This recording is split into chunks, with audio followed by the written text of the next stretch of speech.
Tundo mo. Kung sabihin ni Pastor Rico, tara, i-deliver natin. Amen. So, 28. Ayan, nung sinabi niyang ganon, Brother Ronald, pakibasa, 28 hanggang 30 na. O, tamo, tapos tayo. Then leaving her water jar, the woman went back to the town and said to the people, "Come, see a man who told me everything I ever did. Could this be the Messiah?"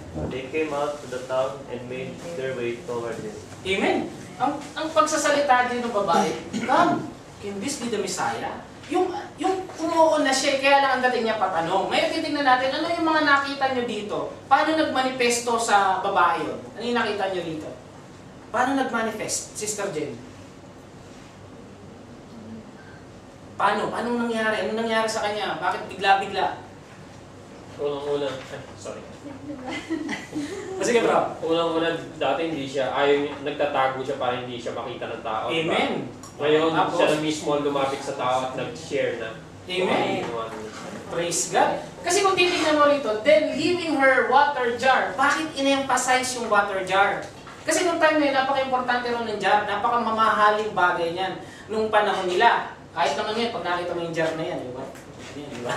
Artifacts yan. Pero mahal talaga. Pero pansinin mo, no? Kanina pa tinanong natin, bakit umigib siya ng tanghalin tapat? Una, sabi nyo, maaaring umiiwas siya sa mga tao kasi nga, makasalanan siya. Maaari rin nagmamadali siya kasi wala na siyang tubig, wala na siyang panligo. Pero lahat yun, kinalimutan niya. Nagpunta siya ron para umigib, pero ngayon iniwan niya yung jar niya. Di ba? Nakita ninyo yung manifestation sa kanya, ang bilis. Sabi niya, meron siyang bangang dala-dala. Puno siya ng problema. Puno siya ng kasalanan. Iniwan niya yung banga. Ngayon kaya, ano ba yung mga banga na ayaw nating isuko? Sa tingin mo, ano yung mga banga na humahad lang sa atin? Kasi merong verse sa Bible, di ba, sinabi, I think si Brother Teddy pa nagsabi yung bury your own dead. Yeah, lagi na sinasabi yun. Bury your own dead. Meron daw isang tao na, sige, susunod kami sa iyo, Panginoong Jesus, pero let us bury our own dead. Lagi paborito ni Brother. Na-bury na siya. Pero nandun siya sa iyo. Amen? Amen? So, sabi ng Panginoon, itong baba, naalala ko siya lagi, ano talaga nasa puso siya, buhay ng buhay siya rito. Amen? So, yung lalaki doon, ayaw ko na niya sumunod kay Jesus Christ kasi meron pa rin silang patay. Ito naman, yung babae, iniwan na niya yung banga niya, bahala ka na dyan, maaaring pagpaligo pa nga ng asawa niya yan di ba? Yung tubig na yan, bro, sister. Hindi, bro, di ko ba yung lalaki doon, hindi pa patay yung magulang niya. Ay, hindi pa ba? Sabi ko, di ba? Oh? Pero hindi nga natin alam kung kailan mamamatay. Pero so, it means hindi natin alam kung kailan siya susunod sa utos. Amen. Oo, so yun, praise God.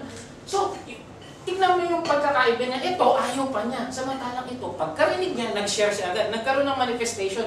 Sa atin kasi minsan may mga banga sa buhay natin na kaya ayaw nating magsuko sa Panginoong Hesus kasi gusto natin usually ang kasalanan. Minsan may part-time ka pa, kaya hindi ka makapunta sa BS. Minsan meron kang nanay o tatay na pumipigil sa'yo. Minsan meron kang kalaguyo, sabihin na natin. Mahal ko siya eh. Masakit po, Lord, na iwanan siya. May dagdag din po ako sharing. Amen. May sinirang po ako sa ibang bansa. Ngayon, ang sagot ko sa akin, pamilya ko kasi ganito, Hindu. And then sa religion namin, kasi yung anak ko maliliit pa, kailangan lumaki muna sila kasi maguguluhan sila. Amen. Isang way ng rejection. Oo, amen. Hindi natin masisi. Maraming way maraming dahilan. Hindi pa daw siya pwedeng tumanggap. Kasi nga, masakit para sa kanya. Sabi nga, sakit na lang daw at sakit, piliin mo na yung sakit para sa Panginoong Hesus. Mas mahirap naman siguro maiwan ka ng Panginoon pag rapture, di ba? Iiwan mo lang yung kasalanan mo, gusto mo maiwan ka ng Panginoon Hesus sa rapture. Di ba? Hindi. Sakit na lang at sakit, piliin mo na yung mas magandang sakit kasi pag namatay ka, doon ka sa langit. At pinili yun nung Samaritan woman. Amen? Nagmanifesto sa kanya agad. Nag-share siya agad. Sino dito gusto na mag-share? Amen. Na, kumilo na. Amen? Amen. Alam ko lahat tayo gusto na mag-share. Amen? Pagdating dito, ito na yung parang summary to. The woman witness, sabi niya dito, nagpunta siya sa town, he told me everything I ever did.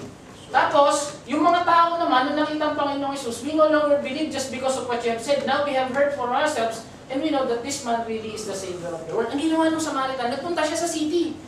Di ba umiiwas siya? Ngayon, sumugod na siya, atapang na tao. Sumugod siya, nagpatotoo siya, wala akong pakialam kahit sabihin yung 5 na asawa ko o kung ano man yan, basta i-share ko to kasi gusto ko to. Parang tayo, pag sineshare, hindi pa dati ito yung bumangera, dati ito yung chismosa, dati ito yung, nangungopya to sa akin dati. Pero ngayon, Kristiyano na.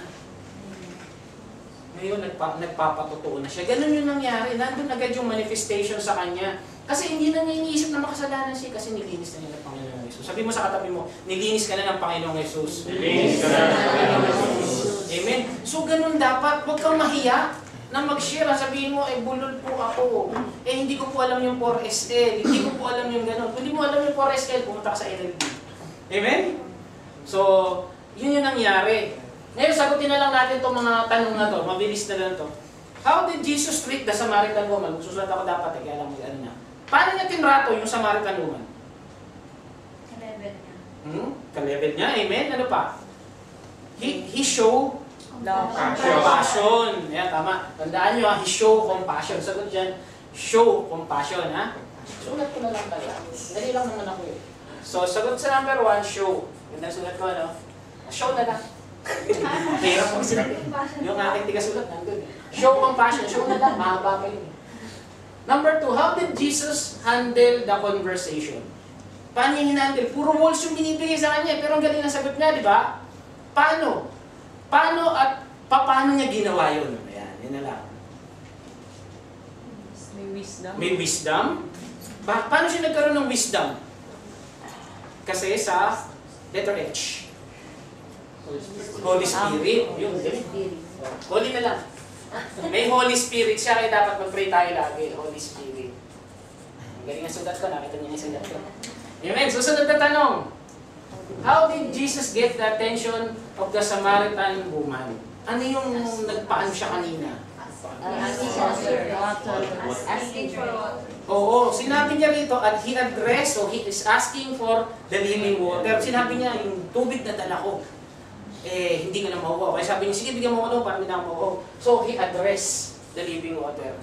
He addressed. Address na lang. Tama ba spelling ng address? Tagalogin ko kaya.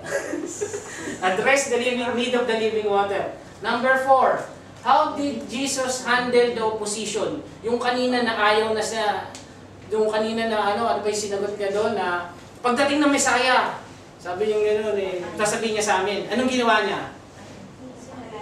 Nagpakilala siya. He revealed himself. Ayun, he revealed. He na lang.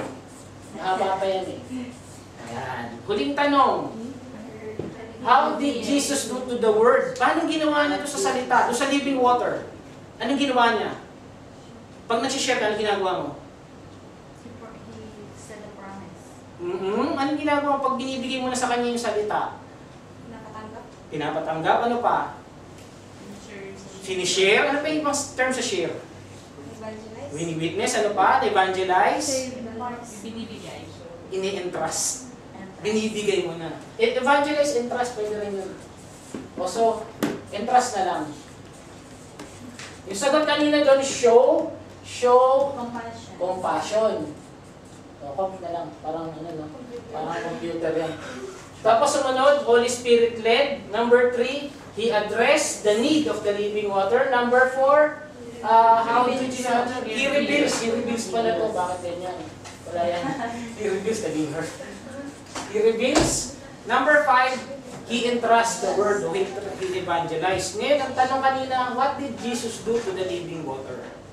Ito po yung sagot. Share. Yan. Ito po yung sagot natin. He shared the living water. Tayo po ba nagsishare? Share. Amen, di ba? So nakapo tayo. Ang tanong dyan, are you sharing the living water? Amen. Amen. So I believe God po rin. Palakpakan po natin ang ating Panginoon. Amen. Tawagin na po natin si Sister Jen para sa... Meron ba? Meron. Amen.